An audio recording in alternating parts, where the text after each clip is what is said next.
Hi guys, Luton here, back for another round breakdown, and today we're on Operation Locker. Now I actually had a couple of other rounds that I wanted to post up here. I realised I haven't done a breakdown for about 3 weeks, since before Christmas, so this was a good time to do a breakdown.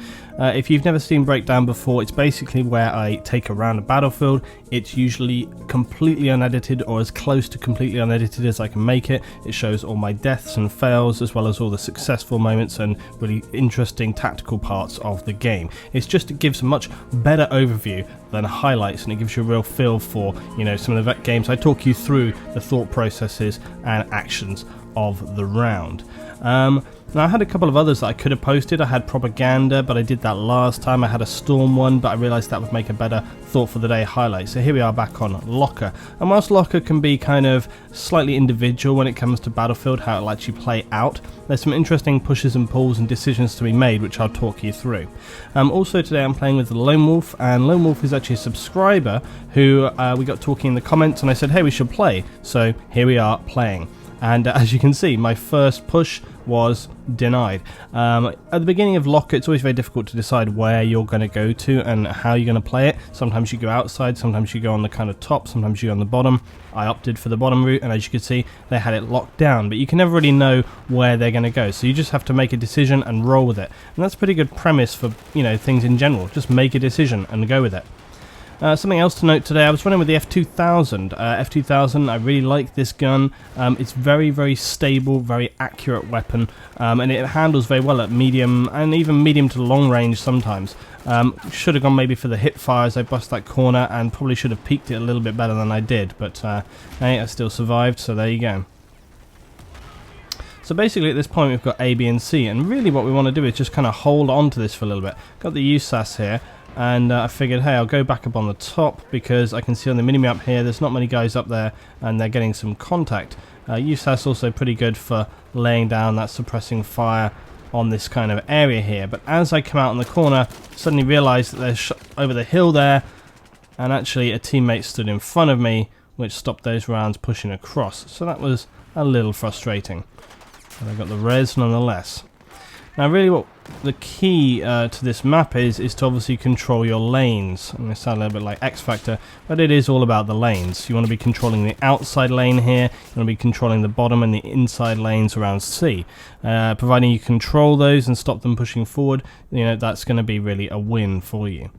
But more importantly than that, you want to be very aware of when they may break the line, because if you are not aware of when they will break the line, that's going to be a really big problem, because usually when some people slip past you on this map, that's when the real problems can occur. And again, you really want to be looking at the minimap all the time on here, because you want to be watching that outside lane as well as the inside ones. If you don't watch what's happening on the outside, suddenly the situation can deteriorate very rapidly, and that's actually what's happening here. I remember at the time we were talking about this, the fact that the guys out here getting kind of wiped out, and you can see there's a lot of fire coming in onto us, and they pushed right up onto here. I'm trying to be as aggressive as I can, get a couple of kills here, and what I'm really trying to do is push back out onto there. I'm not wasting time with the reses because we're fully under attack.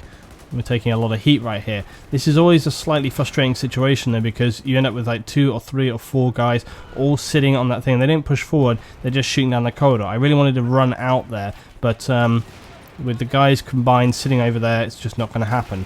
And again, so I decided to come back down here and opt for trying to push through this, but you can see just taking those M320 hits really heavily.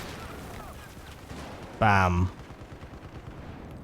Often you'd be surprised how well you can push through this little section right here, and if you have 3 or 4 people that are willing to actually take the risk and get through that doorway. But look at the map right now. They are all over that outside lane, and that is why I have fallen back to B straight away, because it's very, very important that you make those spawn decisions, and this, what we're doing right here, is critical.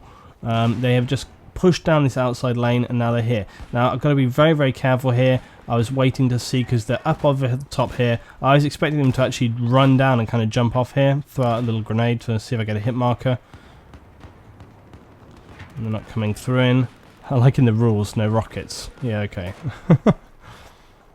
So we're trying to peek out here. I'm trying to find to see if I can get on these guys. I immediately jumped back in because I spotted a sniper up on the hill there. And this is why it's very, very problematic. No seat switching in the choppers, very important. Don't do that. Why would that be a rule? No recruiting. Don't you be putting those recruit links up there. Don't do it. So basically, I'm keeping an eye, you know, camping on the M142. No fun. No fun to be had. Can't say. Do not question the rules. Admin word is final. I didn't actually see this in game. I was so distracted by trying to do what I'm doing right here, which is clear this top.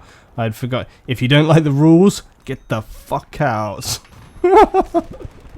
Thanks for reading the rules. Thanks for spamming my line of sight with your fucking text, my friend. God, I didn't even notice this when I was in game though. I was so focused on like what I'm doing here and trying to think. I didn't even pay attention. I literally I'd forgotten about half of those things. I hadn't even seen them. Okay, here we go. Right, so as you could see there, even though I didn't get those kills, the F2000 at sort of medium to long is still picking up those hit markers, which is really, really good. It just shows how kind of stable and accurate it is to be able to hit the targets at that range. And the F2000 you'll see in a Mo actually really handles these situations very well. Checking in there, they didn't break through the line. So now we're pushing here onto the lane, and now the ball is in our court. We managed to break their push on the outside, and now we're turning it back onto them. The guys on the inside have still not managed to push through to C. Now, whilst we're looking at how we're doing, it's actually worth thinking about what's happening with the enemy here, because if you were on the other side, it's good to sort of think about like what you could be doing to try and, you know, turn the situation around if you were on that team. Don't know why I decided to look at the ground there, but you saw what happened. Little note for yourself, don't look at the ground. But yeah, if you were the enemy team, what would you be doing right here? Well, for starters, you noticed that when I was back at the middle door on C, like the you know, the sort of general floor level, not the basement, you could see that what was happening was that as I was pushing out there, they were just getting the kills, getting the kills, getting the kills. None of them were trying to push forward on that C section though. They were all just sitting at the door getting the kills. Now, you know, if I was trying to push through there, I'd throw a couple of smoke grenades out, I'd maybe take 2 or 3 of my guys, try and break that line, try and push through into C. But it's all very well to sit and get those kills, but if you don't actually push forward and break the line, that's going to be a really big problem for you. Just changing our squads up here. So the guys on the outside made a really big push, but it feels like the guys on the inside have been holding the line, and it looks like they're not even doing that very well at this point. Probably because we have got kind of a reduced amount of people on the outside, so you can see there's really a concentration of people in the middle section, and that's enabling them to kind of push through much harder, and actually getting through in towards D now as well. I'm returning back onto the outside here to support the rest of my guys that are here still, and try and continue pushing that line. Now, as you can see, we're taking some pretty heavy fire, but somehow I managed to survive and hide behind this rock, and unbelievably, this actually ends up being a pretty good moment for me right here. You wouldn't think it, but actually it's very good. So I'm kind of just holding the line here. As you can see, I'm heavily pinned down, so trying to make a run forward at this point, it would be suicide. What I'm trying to do instead is just provide some suppressing fire so that perhaps the guys to my left will have a chance of moving forward, or at least make it more safe for them to also control this lane. One thing that's very difficult when you're kind of in amongst kind of little bits of scenery like this, and it's actually what gets me killed in a minute.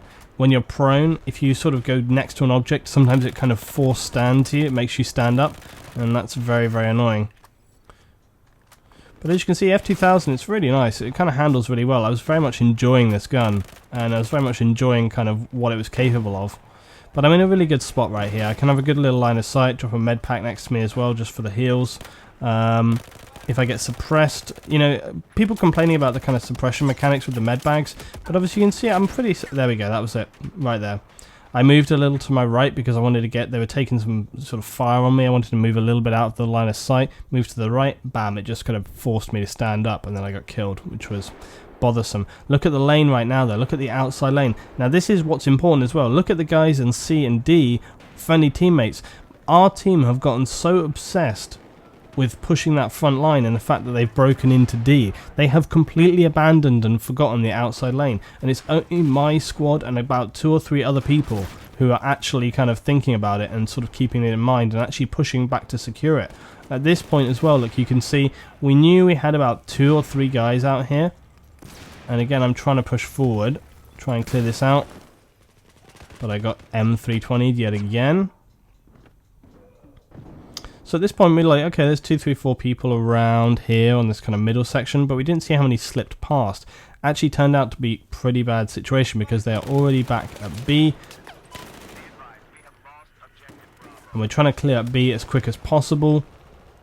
Now this is actually a really critical situation to be in, because if they can actually get a back cap on us, you would be surprised how very quickly that can turn.